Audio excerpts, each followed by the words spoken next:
পাখি কেমন থাকবে অথবা পাখি কি ব্রিডিং মোডে আসবে বা কতটুকু আসবে, কতটুকু ডিম বাচ্চা করবে ভালো, সেটা কিন্তু আসলে ডিপেন্ড করবে আপনি কতটুকু পাখির যত্ন নিচ্ছেন সেটার উপরে।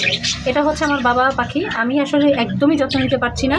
আমি কি করব, আসলে একটু ব্যস্ত আছি, কিন্তু ইনশাল্লাহ আমি খাবারটা প্রপারলি দিচ্ছি, শাক দিচ্ছি, সজনে পাতা বা নিম পাতা যখন যেটা পাচ্ছি আমি দিচ্ছি, এইটা আমি করে যাচ্ছি। পাখি পরিষ্কার, খাঁচা পরিষ্কার, এগুলো করে যাচ্ছি। বাট পাখির জন্য দুটো ইম্পর্টেন্ট থিং আছে, একটা হচ্ছে মিনারেল ব্লক আর একটা হচ্ছে ক্যাটল ফিশ বোন। আপনারা দেখবেন আমার খাঁচার ভিতরে এই জিনিসটা নাই।